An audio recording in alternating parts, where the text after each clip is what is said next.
This conference will now be recorded. Good afternoon. This is Rebecca Clark-Bash, and I'm going to be talking to you about brainstem auditory evoked potentials in the operating room.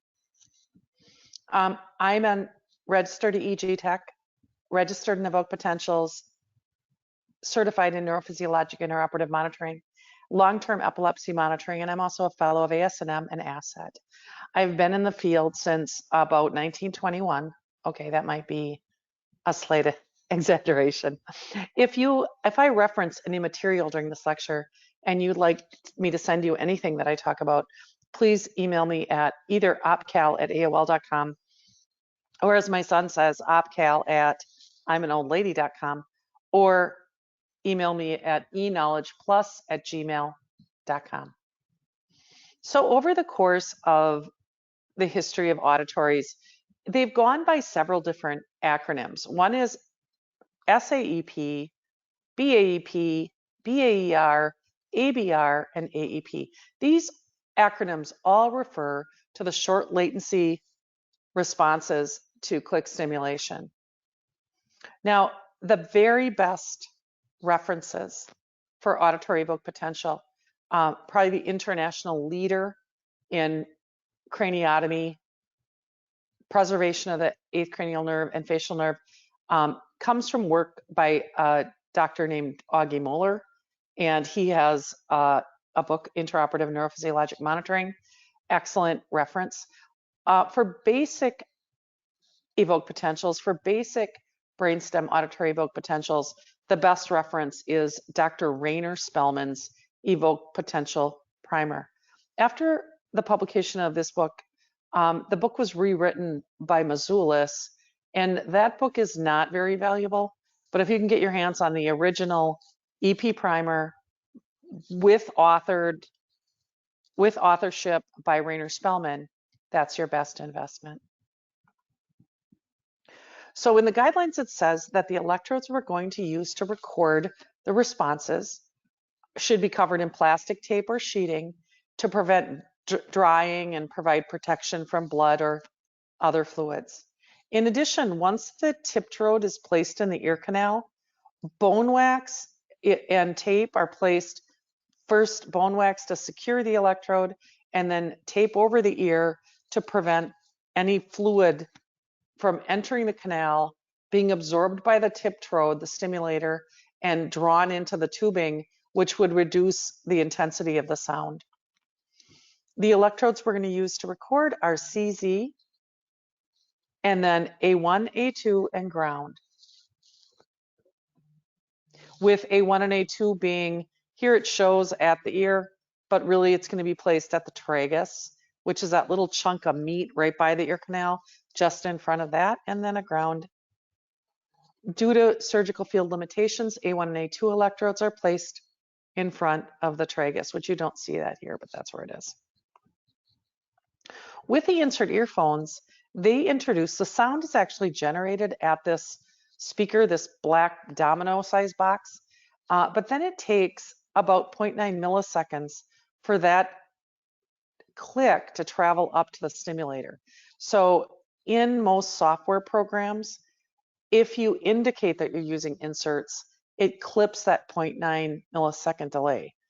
So make sure that you have your stimulator set up to inserts. We can't use a traditional headset like we do in clinical because it interferes with the surgical field sterility. I'm a big fan of making sure that the insert tip fits the size of the ear canal. So they come in several different sizes for pediatrics, your normal adult, and then your your elderly patients sometimes have an enhanced ear canal size. Gold foil ear tips integrate both the recording electrode and the stimulator in one electrode.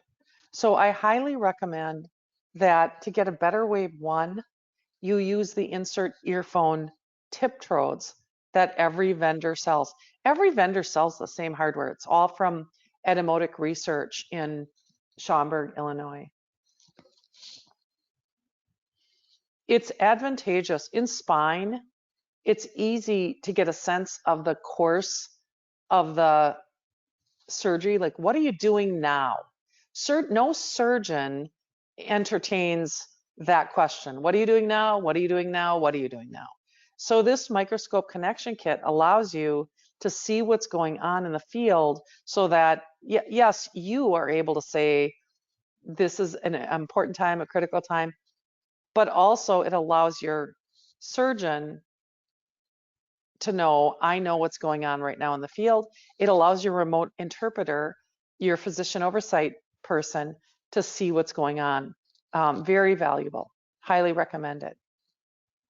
Whenever we're doing craniotomy, whenever we're talking about the 8th cranial nerve, we're also monitoring almost always facial nerve. And this facial nerve, if you're a spine only person, you have to realize that in craniotomy, we have our EMG, our free run EMG, attached to an audio speaker. So if the surgeon touches anatomy that is near to the cranial nerve or touches the cranial nerve directly, that cranial nerve speaks to us. It'll talk to us. It'll be fed through that EMG discharge, will be fed through the audio speaker, and it's going to talk to the room. So you don't even have to report to the surgeon that he's touching either neural tissue or touching tissue that's influencing manipulation of neural tissue. So this device, and it's not manufacturer specific, every manufacturer has it, that you can clip onto the cautery so that it shuts off the audio feed when they're using cautery. Because what'll happen is if they are using cautery, it's gonna make a blasting sound in the OR, like, and surgeons don't like that. And it doesn't mean anything. It's just the electrical leakage, the electrical spread that's gonna cause noise in the operating room, which is unwelcome. I highly recommend this device. So this thing, this 200 EP amplifier, inductive amplifier, it senses when you have an instrument or a device in the room that's causing noise. And you can get this on Amazon for really, I think 50 or 60 bucks. So where this comes in handy is when you're getting noisy data and you have to determine where is it coming from. So I had an experience several years ago. I was at a VA hospital, and the VA system has had a lot of downsizing in recent times because we haven't been actively involved in wars.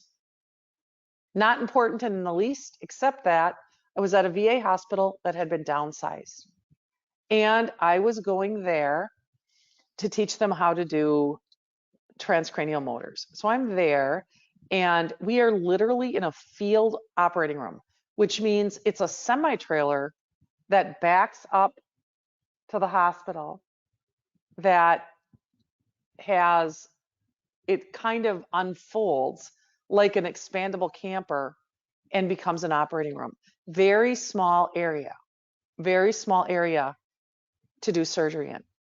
And the technologist, the neuromonitorist that I was working with said, you know what, Rebecca, I just need you to know, you need to go to the bathroom before we get in here, because once we're in here, it's very hard to get out because of the small space. And we're back in one corner. So we go in there and we hook our patient up, we get great baselines. And then all of a sudden, and in this small space, this technologist used 2-meter electrodes. Every electrode on that patient ran to the head, and all the pods were under the mattress on the frame on the bed. So right next to like waist high area for anesthesia. So we get great data, and then they start swinging things in, bringing in the C-arm, draping the patient, and the drape was attached to the IV pole.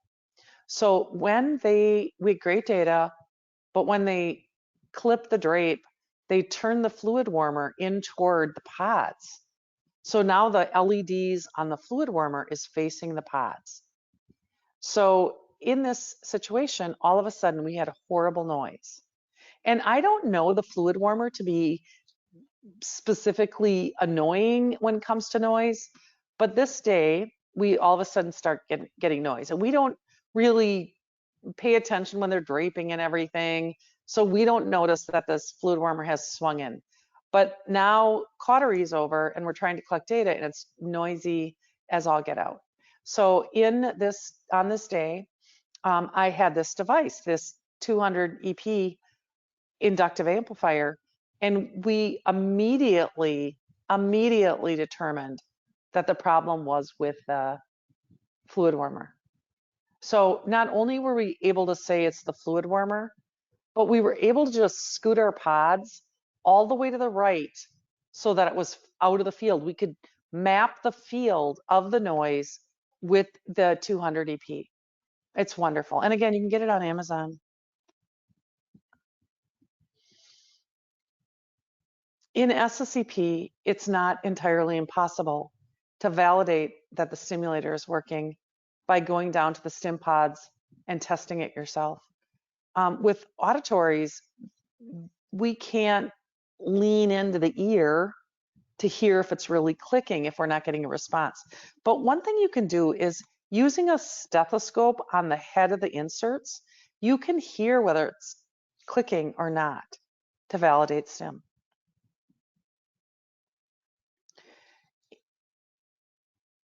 In auditory evoked potentials, it's critical to know where you would expect those waves to appear, what latency you would expect them to appear. Now in SSEP, it's very simple. It's very simple because the name of the peak indicates the mean latency in the adult population. So for instance, SEP upper and 20, that peak should be coming in around 20 milliseconds. Now in BEAR, in brainstem auditory evoked potentials, you don't have that same luxury. So it's important as you're assessing, is it normal, is it abnormal, to know what the average latency and interpeak latencies are. So the average absolute latencies, the earliest, and these numbers are derived from Keith Chiappa, Evoked Potentials in Clinical Medicine, clinical environment. So in clinical, the earliest wave 1 can happen is 1.4. Wave 3 is 3.4.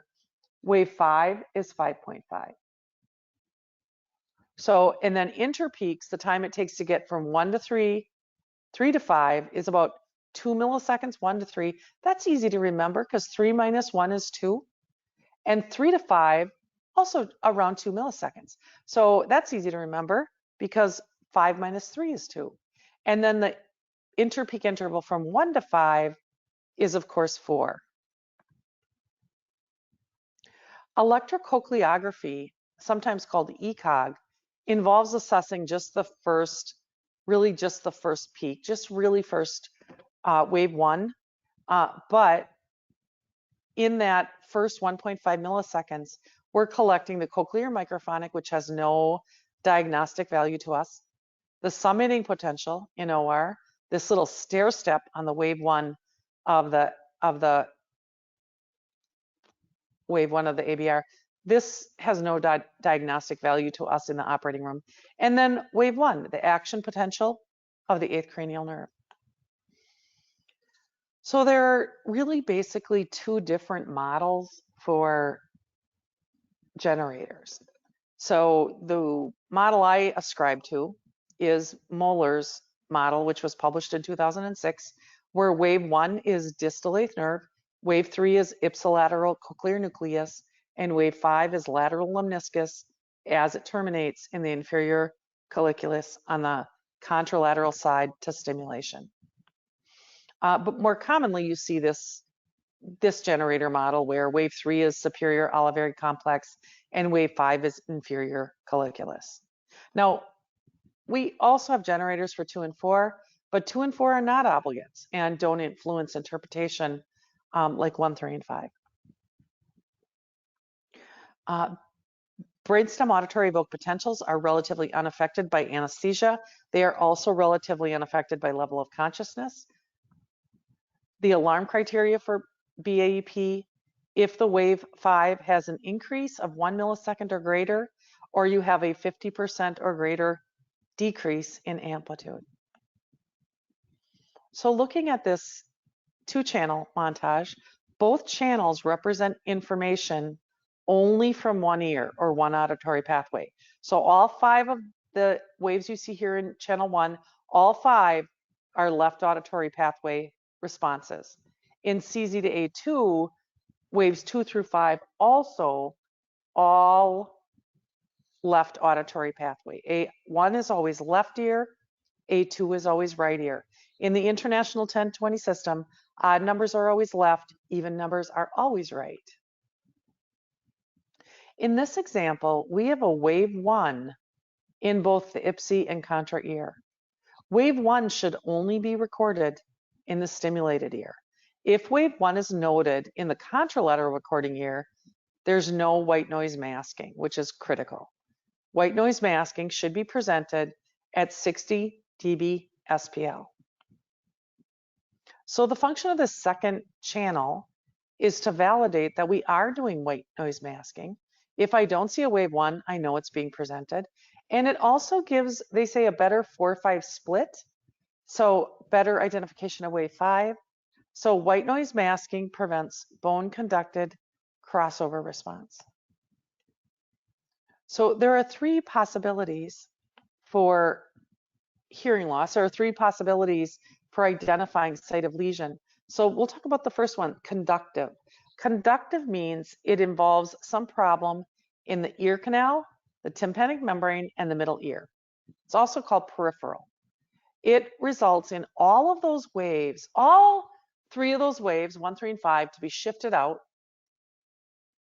But the inner peaks, because it happens before the central nervous system, the inner peaks will be normal. Now, an interesting thing happens at the cochlea. At the cochlea, when your mom used to say, don't listen to loud music, you're going to go deaf. What she really meant to say is, if you listen to loud music or shoot a gun without ear protection, it's going to damage the hair cells that are responsible for shearing back and forth against the tectoral membrane, in which case you're going to have a hard time with high frequency noise like S's and F's and T's. That's what your mom meant to say.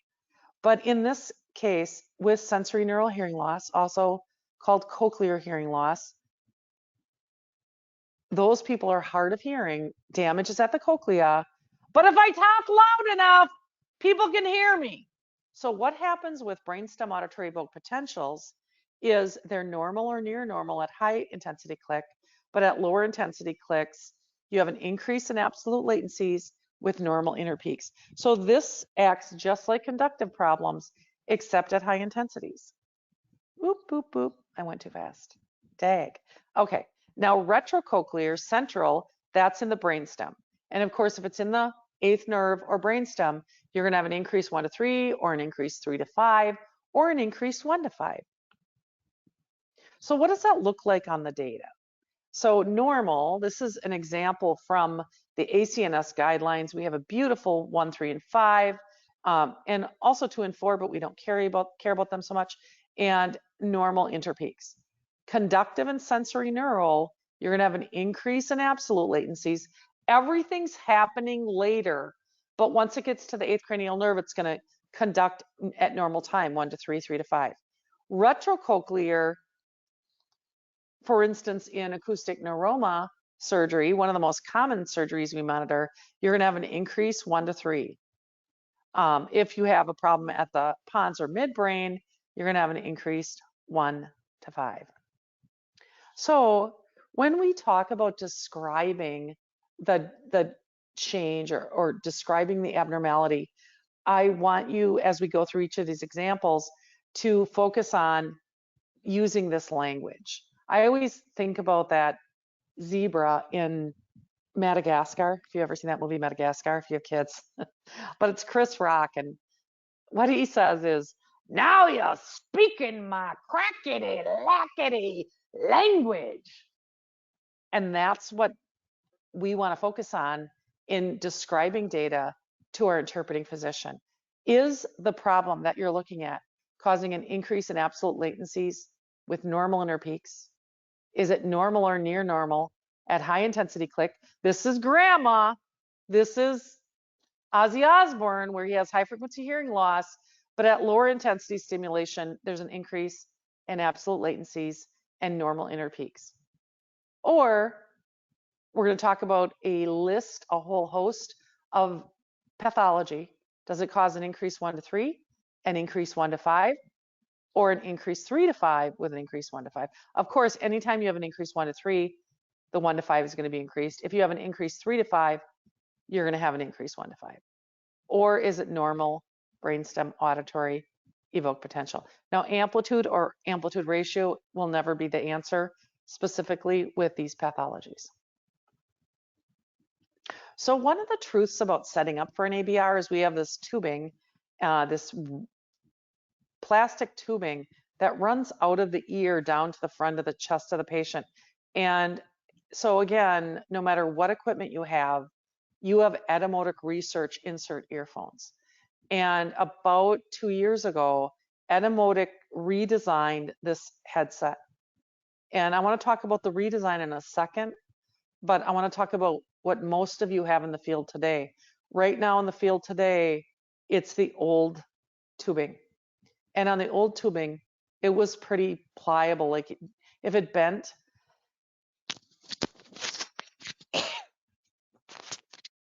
if the surgeon bent it during setup, they would get less sound energy at the insert. So you really had to stay bedside and check to make sure that they didn't bend it. Now, the new design, you can literally tie it in a knot. And I know most companies don't like to hear this, but most hospitals don't like to hear this. But it's my belief that every single hospital should get rid of this old design and buy the new headset. So it's not just this flexibility of tubing that's an advantage. There's another advantage. The way that this foam tip connects to this tubing is via a little white nipple. Just a little white nipple that co-joins them. And when I worked for a manufacturer in support, the most common phone call we got was I pulled my foam tip off and I threw away my nipple. And once that nipple is gone, there's no way to put that foam tip on there. So the other advantage of the new etymotic inserts is that nipple is now attached. So two advantages, firm, rigid, uncollapsible tubing, and also the nipple is permanently attached. There's one more advantage to the new etymotic headset. By the way, can I just say I don't work for etymotic. I don't get any money from etymotic, but these are all true things. Anyway, so the third advantage is before this tubing was solid red and solid blue.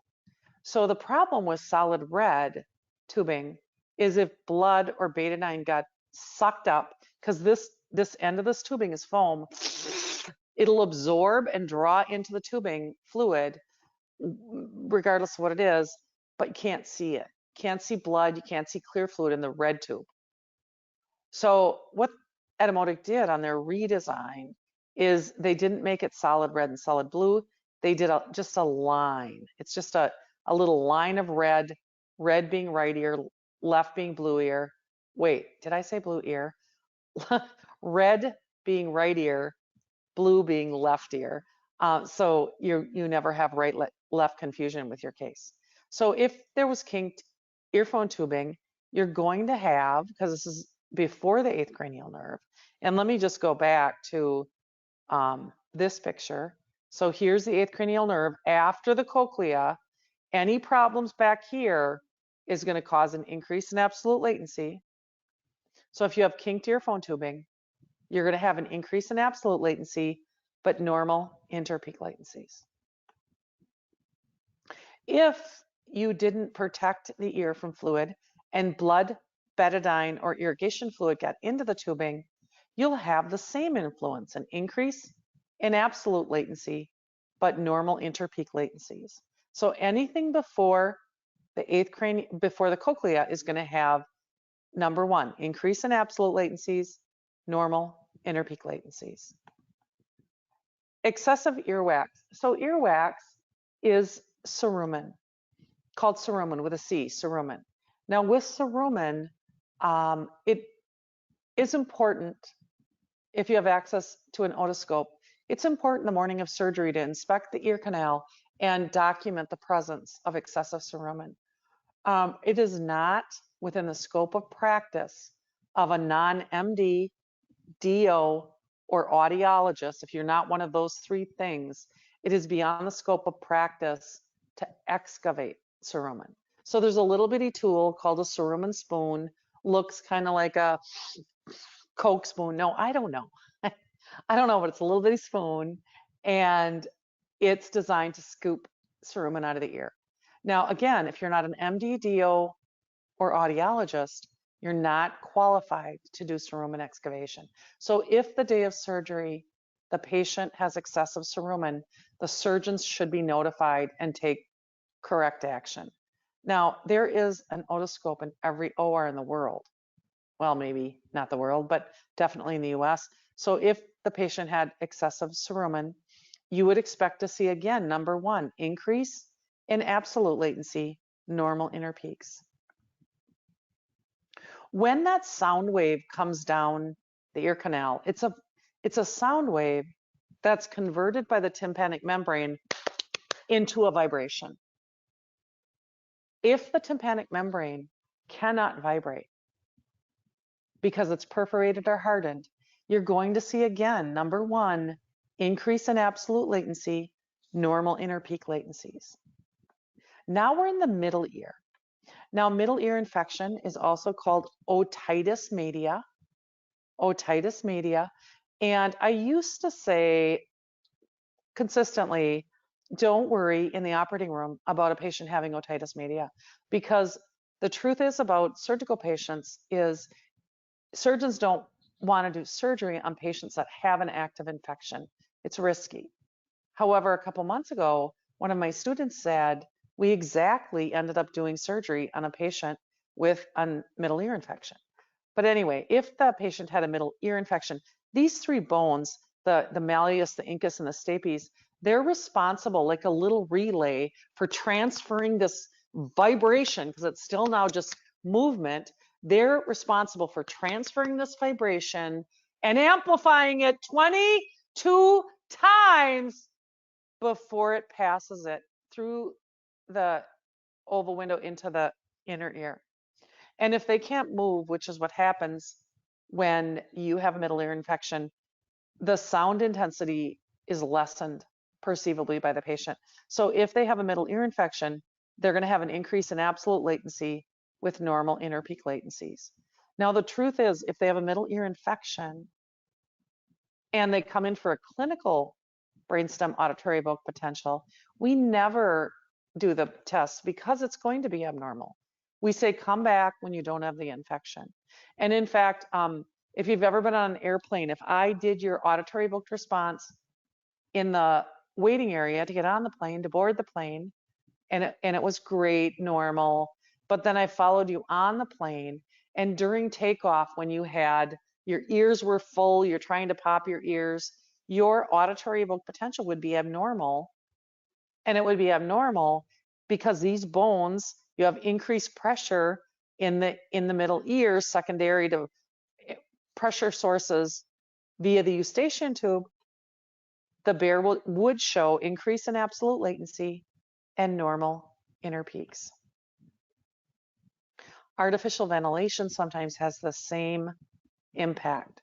Now, we would never know it because artificial ventilation means us breathing for the patient via the vent tube. Artificial ventilation can sometimes change pressure influences here as well, decreasing the mobility of these bones, decreasing the perceived intensity to the patient, which is going to result in, again, increase in absolute latency, normal interpeaks. Otosclerosis is a disease, here again in the middle ear, involving the stapes. seen most often in pregnant women, onset during pregnancy, and it, again, decreases the mobility of those bones, resulting in an increase in absolute latency and normal inner peak latencies.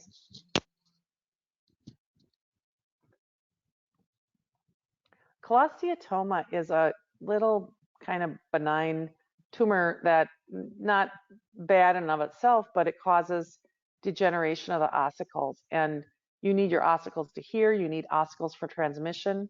So when you're monitoring a case of removal of a cholesteatoma, it's not possible to monitor bears because the big fat hand of the surgeons are exactly in the path that you need for transmission. So with cholesteatoma, the only modality that we monitor the best friend of the eighth cranial nerve, the beautiful bride of the eighth cranial nerve, the one he's always with, facial nerve. And the same is true for mastoidectomy, facial nerve only. The same is true for tympanoplasty, facial nerve only.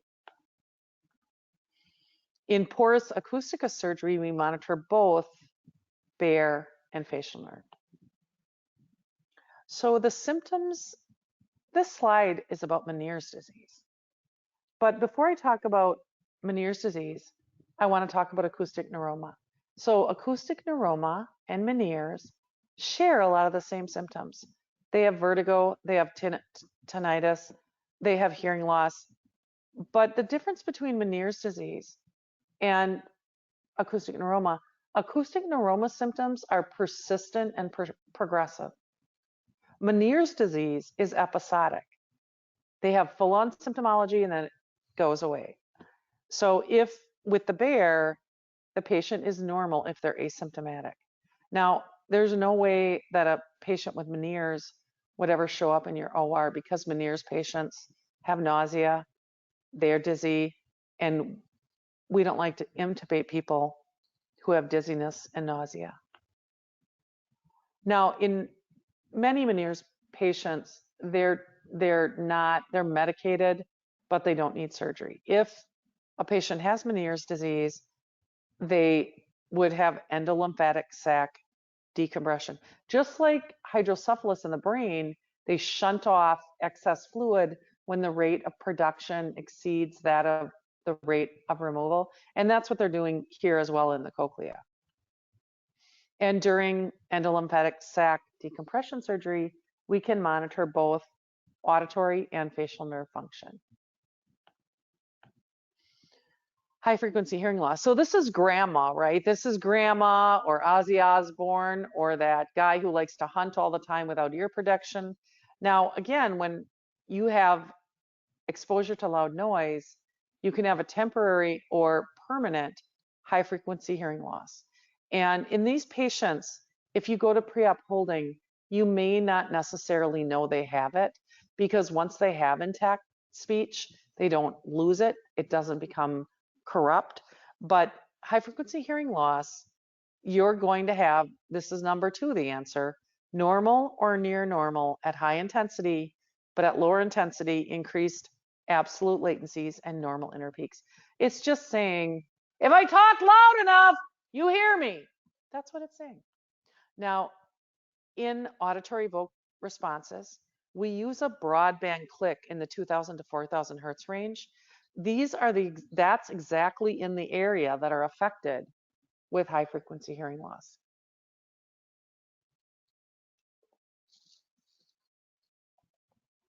Presbycusis is exactly high frequency hearing loss characterized by old age. So the results are the same on your bear. Number 2, normal or near normal at high intensity click, but at lower intensities, increased absolute latencies and normal inner peaks. Acoustic neuroma. So now we've traveled down the ear canal, past the tympanic membrane, through the middle ear and the ossicles, the malleus, the incus, and the stapes, and then into the inner ear where the cochlea is. Now we're past all these peripheral structures of hearing. Now we're inside. And that tumor, and you see the trigeminal nerve, the facial nerve, And here it says the cochlear nerve, that's the 8th cranial nerve. Acoustic neuroma, wave 1 is generated by the distal 8th nerve. So when you talk about acoustic neuroma, you're going to have an increase, number 3, increase in the 1 to 3, increase in the 1 to 5. Another name, more technical, more medically correct, another name for acoustic neuroma is vestibular schwannoma. So the changes you would see with acoustic neuroma, aka also known as vestibular schwannoma, you're going to have number 3, increase 1 to 3 with an increase in the 1 to 5. So this guy that you see here, this guy's name is John Merrick, also was called the Elephant Man. And this guy had neurofibromatosis. And what you see here in this picture, he has cutaneous neurofibromatosis. So all these little growths all over him. But that's cutaneous is type 1. Neurofibromatosis type 2, these growths and such are in the brain as well. So in neurofibromatosis type 2, they have acoustic neuroma. So what you would expect to see with neurofibromatosis type 2 is an increase in the 1 to 3 again. So again, an increased 1 to 3 interpeak latency. Now I'm going to just kind of forward on ahead to this slide. So there are 3 potential approaches in acoustic neuroma. One is translabyrinthine, one is middle fossa approach, one is suboccipital or retrosigmoid. Now, if you're sitting for your CNIM, most of the questions are going to be associated with the 3rd approach. We'll get back to that in a second. So in translabyrinthine, 8th cranial nerve is sacrificed. And that sounds radical, but the truth is that approach is based, whatever approach they choose is based on size of tumor, and hearing may already be gone. And when this approach is used, translabyrinthine, the facial nerve is readily visible. They're not like wondering where the facial nerve is. Middle fossa approach, hearing can be retained, facial nerve still visible. Now, the complicated approach, which is really correlated to best preservation of hearing, is the suboccipital or retrosigmoid approach. Again, hearing can be intact, but the facial nerve now lies behind the tumor. So the surgeon will identify it by stimulating around the tumor, or what they call mapping the nerve. Where is it? And just so you know, in this handout, I love this picture, but these numbers do not correlate to anything. It do not correlate to waveforms. If the patient had a lesion at the cochlear nucleus, the cochlear nucleus is not at the cochlea, but rather in the brainstem. So if the patient had a cochlear nucleus lesion, they would have number 4, an increase in the 3 to 5. If the patient had a pontine glioma, think about EPM. EPM, wave 1E, distal 8th cranial nerve. Wave 3P, pons. Wave 4M, midbrain. If you had a pontine glioma, you're going to have an increase in the 3 to 5 as well. Midbrain infarction, an increase in the 3 to 5. So there's one vessel in the brain that's known as the stroke vessel. And that vessel is the middle cerebral artery. Now, the middle cerebral artery perfuses the 2 lateral hemispheres. So that means your temporal lobe is perfused by the middle cerebral artery. And in your temporal lobe, the sulci that separates temporal from frontal lobe is the Sylvian fissure or the lateral fissure. And right below that lateral fissure in the temporal lobe is a structure called Heschel's gyrus. So after the signal passes through the brainstem, it's going to go bitemporally to Heschel's gyrus. And and not only Heschel's gyrus, but Broca's is right there as well. So if you had middle cerebral artery infarction, you might have Broca's aphasia or expressive aphasia. However, this test, this brainstem auditory evoked potential, isn't affected by this. We don't have any waveforms that take it all the way to the cortex like we do in SSEP. So this would be a normal BAEP.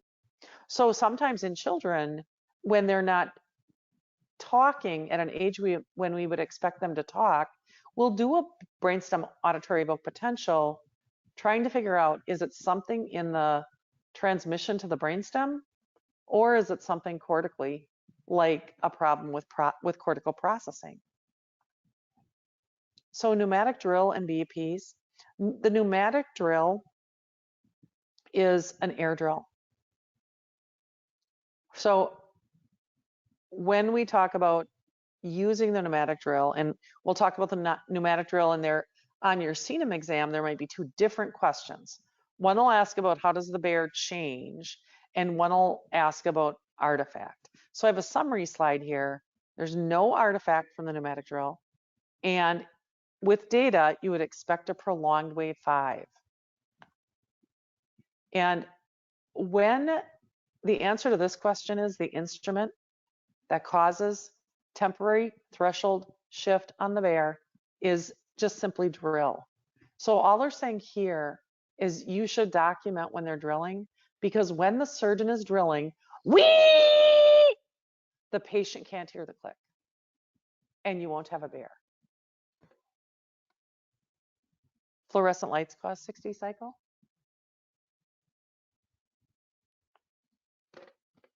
Again, Heschel's gyrus, that's in the temporal lobe, as we just talked about. It's the primary auditory cortex. It cannot assess function with BEP. BEP only brainstem, and so bear is only brainstem and nerve, and there's no assessment of the thalamus with the bear. In suboccipital or retrosigmoid approach, they have to come in posteriorly and they have to move the cerebellum out of the way. And when that cerebellum is retracted, sometimes it causes vascular stretching, which causes an increase in the wave 5 latency. Also, what might happen is they might stretch the 8th nerve. And when they stretch the 8th nerve with cerebellar retraction, there is an increase in the 1 to 3. So I just wanted to show you this bear because we're going to look down here at CZ to A1. We're going to ignore this top channel. But way out here, there's this big artifact. And it looks like a stim artifact, but you would never see a stim artifact at the end of the window.